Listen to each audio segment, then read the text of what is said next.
let me take you back to North America in the Pliocene.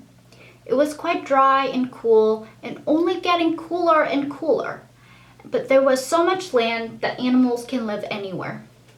These are some of the species that we know of that live then, such as the mammoth, the giant bird titminus, and the saber-toothed tiger. Then comes the Pleistocene, or as you might know as the Ice Age. So when the Ice Age come, it got super, super cold and ice freeze over land over and over again until it covered half of North America. So all of these animals, they can't live where they lived anymore, so they moved down south. And one big population lived there, now become multiple population that are so far away from each other. And during this time, because they have to adapt to their new environment, they become slightly different from each other and from the original species. But then the ice melted after millions and millions of years. And now the land are livable again, and there's also all of these lakes and rivers. Everybody moved back north, but now they are slightly different from each other.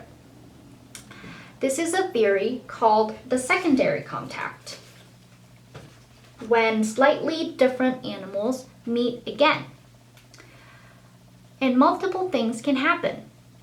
Very slowly, across millions of years, they could, 1, become one species again, 2, stay different, but they make hybrids, or 3, they could become separate species.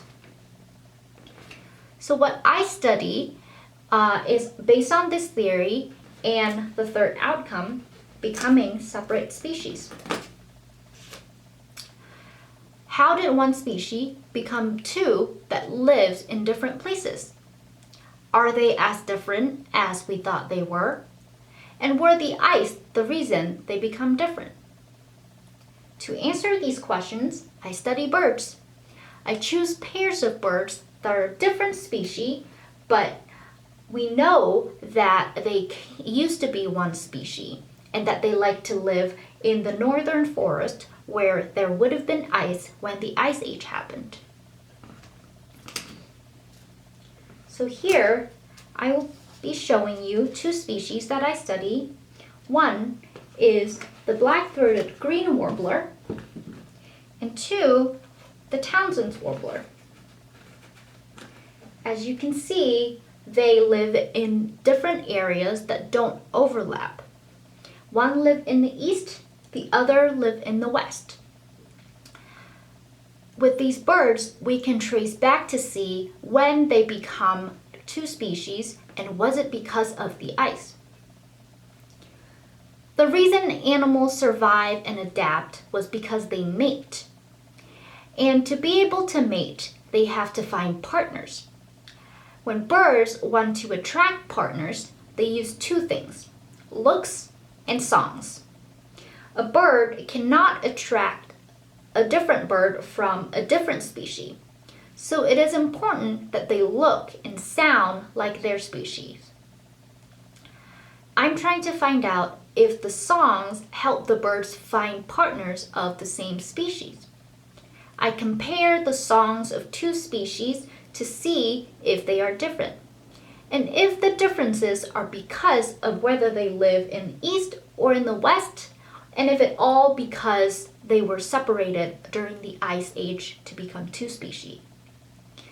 For example, here is a song of a black-throated green warbler.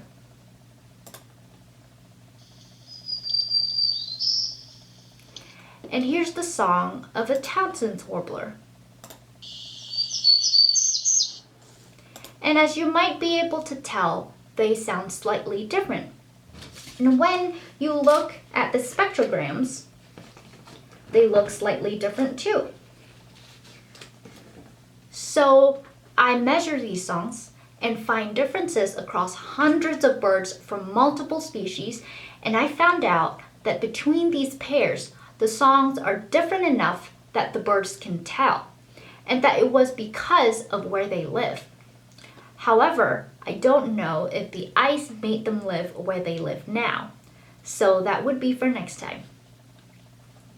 So to recap, the theory is the ice age makes the birds go south, the birds become slightly different, and when the ice melted, they go back up north, and secondary contact might make slightly different birds into very different birds, which made them different species. To test this theory, I used bird songs because songs helped with attract the same species. Having different songs because of living in different places can mean that the reason that made the birds different was where they live. And living in different places can mean that they went there because of the ice age. Thanks for listening, and I hope you learned something.